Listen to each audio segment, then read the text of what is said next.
Hi, I'm Jeff Ranke, Editorial Director of Manufacturing.net and Manufacturing Business Technology.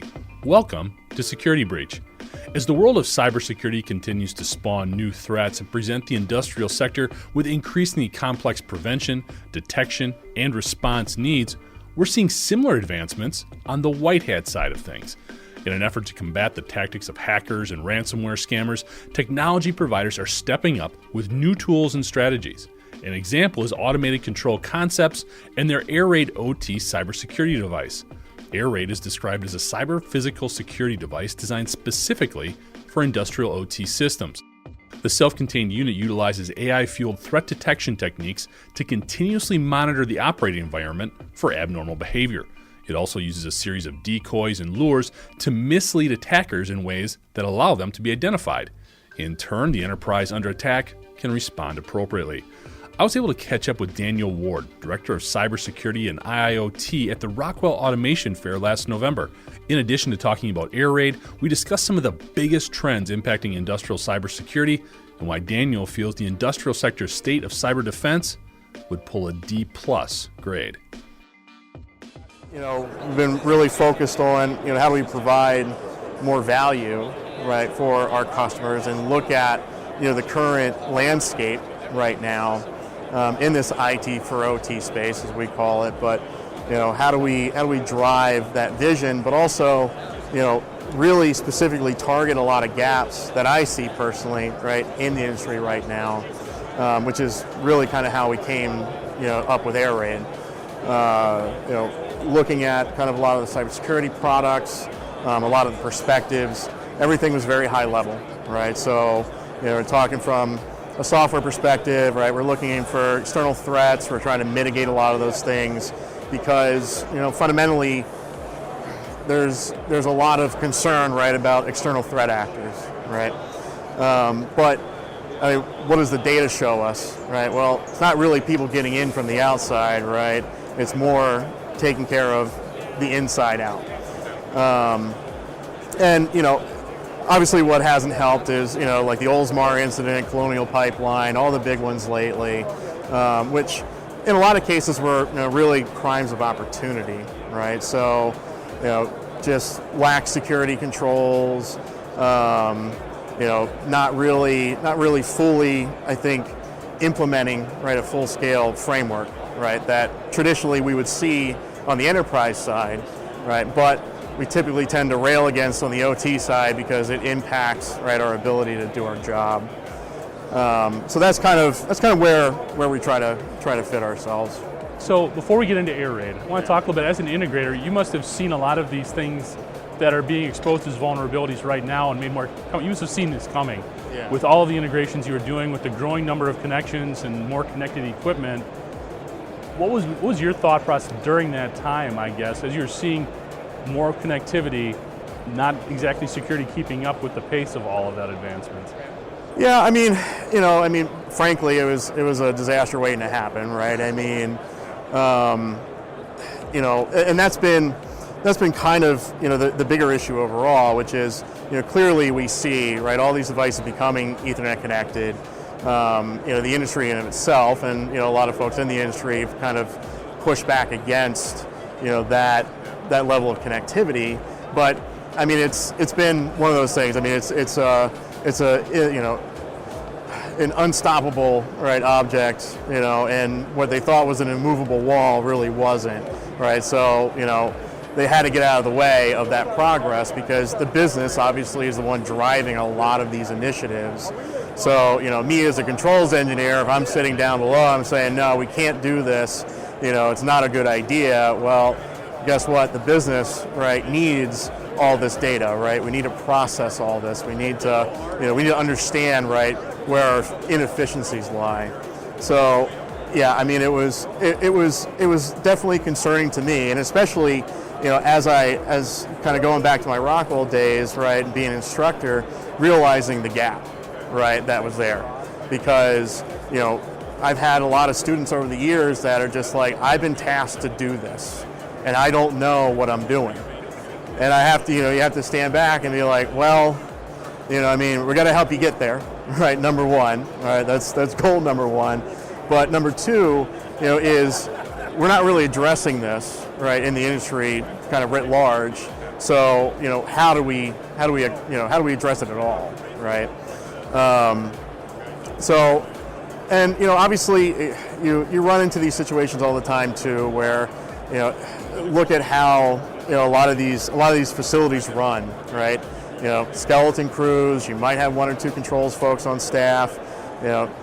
Relying on outside contractors like us, right, to come in and do the majority of the work sometimes. And that also has always been an issue, right? Because how do we handle, how does an organization handle outside contractors or outside resources coming in to do their work? And it's always going to be an argument because we're running software, we're running all this stuff that we need, so utilizing a customer's infrastructure is not always going to be the most efficient way to do business. And that becomes a commercial discussion as well, because now this is going to impact us. That cost is going to be X, right, more than what we anticipated. So how do we handle that as a business? Interesting. So potentially we've got a solution here, right, for the OT side of things? Yeah, so I mean, the solution, right, the solution overall, in my summation is that, we really need a full scale or full life cycle type approach to cybersecurity, right? As we look at defense in depth, right, that perspective where we're creating layers, right, inside of these organizations or inside these facilities, everything has to start, we have to start somewhere, and that somewhere is policies, procedures, and awareness, right? So we have to build that framework, right, for companies to say, you can't do X or Y because this is the impact of that, and everybody has to adhere to that. So, that's been one of the challenges, I think, from a lot of the product perspectives and everything that's been put on the market recently, which is we're not really addressing those things. I mean, we're kind of spelling out, right, what some of those challenges are and say, oh, hey, this is why you need to pay attention to it, but it doesn't actually address what the real issue is, right? So, part of what we looked at was, as an enterprise organization kind of builds out this cybersecurity framework, being able to, gain information, right, about potential threats or attackers. How do we protect the inside of the facility or the network? How do we mitigate some of these things if a breach does occur, right? Has been kind of lacking in a lot of ways, right? At least on the OT side.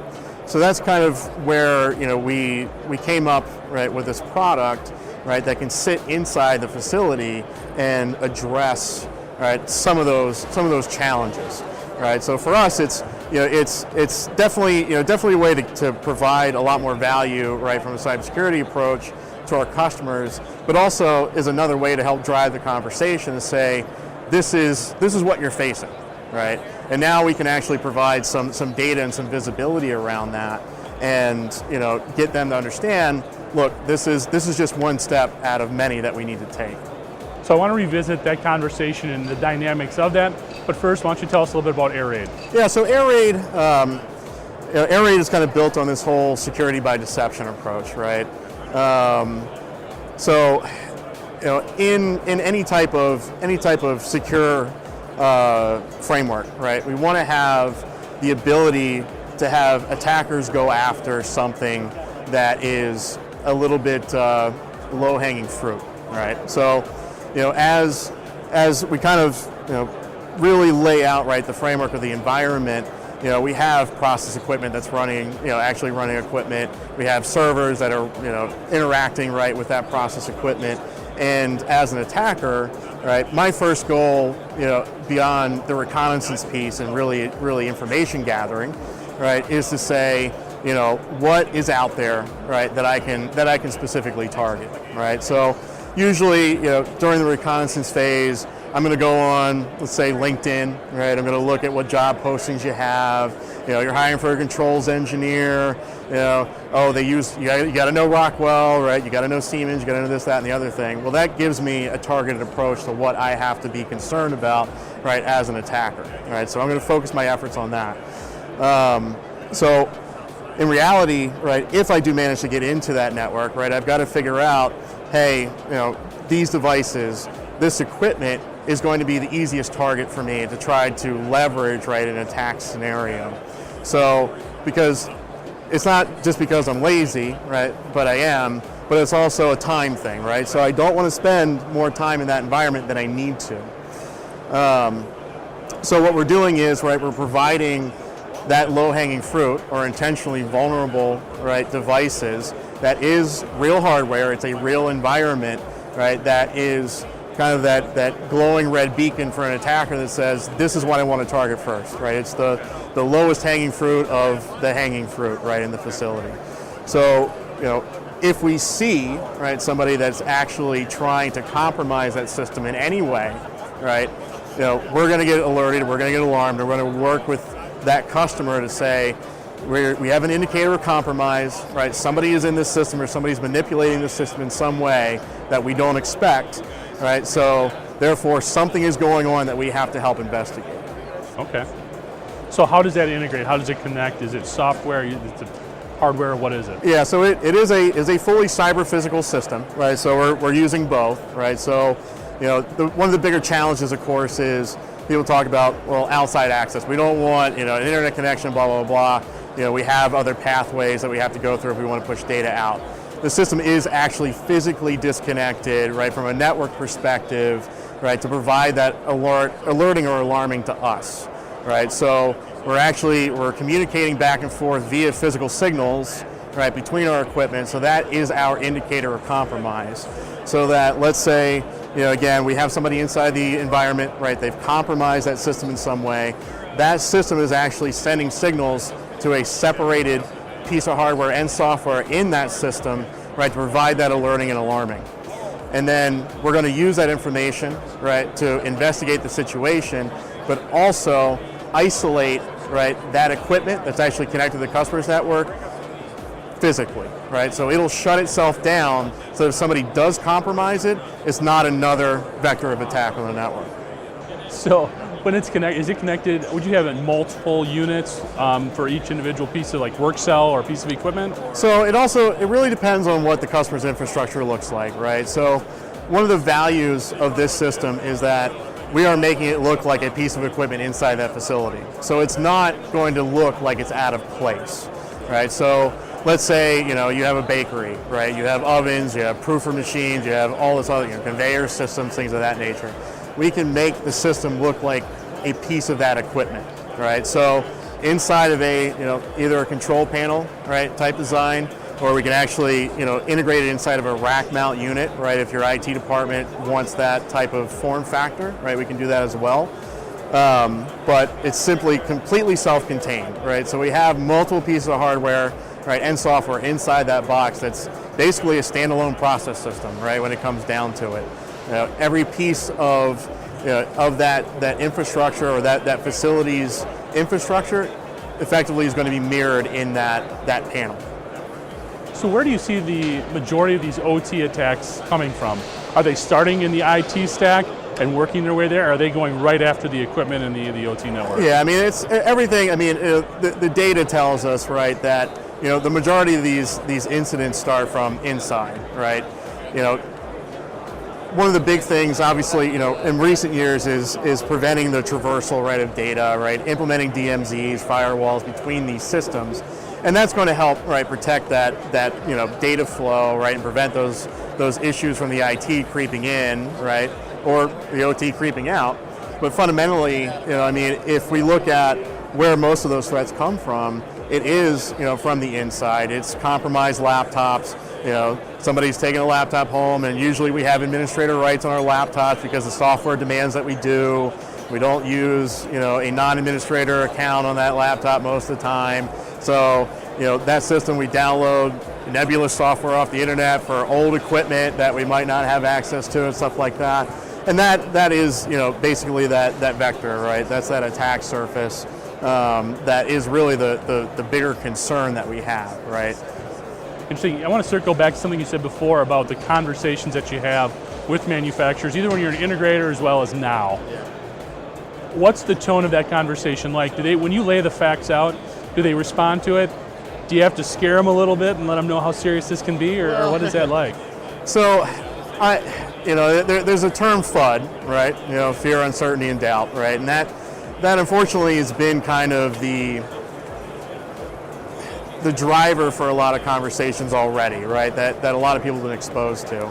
So it's created a lot of confusion, right, about what's adequate, what isn't adequate, and then and frankly, right, it kind of turns people off from the idea of doing anything at all, right? Because it's not intentionally made, trying to make people feel like they're not doing the right thing, but that is the tone behind it, right?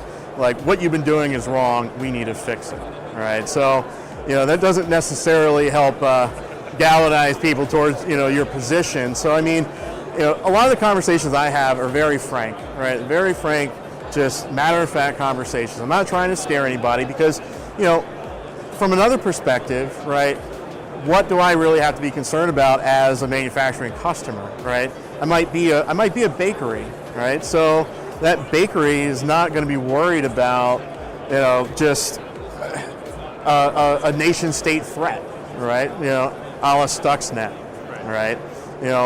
They might be more concerned about potentially intellectual property, right? They might be concerned about loss of production, right? So, generally that's where we start those conversations is, have you experienced anything in the past, right? If you haven't, right, let's do a risk assessment to understand, right, what your needs actually are. Because I don't want to sell you, $1 million solution that you're never going to get the ROI from, all right? And that is part of the bigger, I think, issue in a lot of these conversations is, we talk about that top-down, high-level perspective. Well, that's inevitably where these conversations lie. It's like, all right, what is that going to cost me? What is it going to take to implement? Right? I don't have people, right, to be able to manage these things because these things aren't set it and forget it, right? And that's one thing, especially with AiRAID, that we try to emphasize is I just can't sell you a box, right, and expect that you're going to get any value out of it, right? There has to be somebody on the other end, right, that understands, right, what they're looking at, right, to help you mitigate things. Because, it's like an SCADA system with alarm fatigue, right? If you create 1 million alarms on a system, nobody cares about it, right? Right. So we have to rationalize those alarms, right, to help operators understand that these are actual concerns that we need to deal with, right? And similarly on this side as well, right? We need to create, we can't have 1 million false positives, right? And because nobody's going to pay attention to it, it's not going to provide any value, right? So, part of it is us just trying to work hand in hand, right, with these end users to understand what are the challenges and how do we need to address it. So, kind of a tough question here, but you've got a great perspective in terms of all the ways you've been involved in the OT environment. As we stand here today, November 16th, 2022, if you had to give the industrial sector a grade for their cybersecurity stance, what would you give it? How are we weighting that out of 100? Like a letter grade. If you had to give it. Well, I would say maybe a D plus. Okay. Yeah, maybe a D plus. I was hoping to be a little higher, but I think that's fair.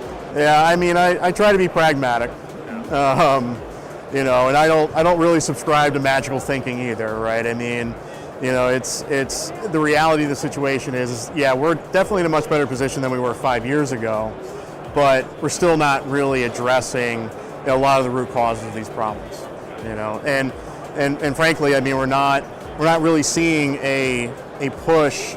I think that a lot of these customers actually need, right, to be able to have those conversations, right? Because, understandably, right, we have, it's like, we need this software, we need this, we need that, and put it together, and this is what we have, and this is what it's going to cost us. But without even having the conversation about, again, what is our risk profile, right? Like, what do we have to be concerned about? So, we need a better bottom-up, right, approach to a lot of these things. So, looking forward, what do you see some of the bigger trends coming about in the next maybe 12 to 18 months when it comes to OT security? Well, hopefully honeypots are going to be a much bigger part of the discussion. The vulnerability piece and the vulnerability assessment piece is obviously, has gained a lot of traction and probably will gain more traction. I think the interesting perspective on, what that actually means for people is going to be, I think, one of the bigger changes. So specifically, all right, we scan your environment, right? We we identify all these things as being vulnerable. What does that actually mean for you, right, as a customer, and how do you remediate those things? And specifically, in a time where we're having, the worst supply chain issues, possible, right? Like, just upgrading your infrastructure is not an answer to that, right? Moving away from 15 to 20-year-old platforms is not an answer to that, right? At least in the near term, right? Not the sole answer, exactly, right? So hopefully, really, I think we're going to be able to see, or we are going to see more companies focusing on layering, technology on these older infrastructures, and that's one of the things that, I try to emphasize too, is that I'm not going to come in and tell you have to replace everything. That's not the answer to the problem, right? We want to be able to keep production up and running, right? But adequately plan, right, how we're going to mitigate all these things in the future that actually makes sense with the challenges that we're facing right now, right? ACC is a Rockwell Gold System integrator, and if you'd like to learn more about the company, you can go to automated-control.com. Thanks for joining us today. To catch up on past episodes, you can go to manufacturing.net, IEN.com, or mbtmag.com. You can also check Security Breach out wherever you get your podcasts, including Apple, Amazon, and Overcast. And if you have a cybersecurity story or topic that you'd like us to explore on Security Breach, you can reach me at jeff@ien.com. For Dan Ward, I'm Jeff Ranke, and this is Security Breach.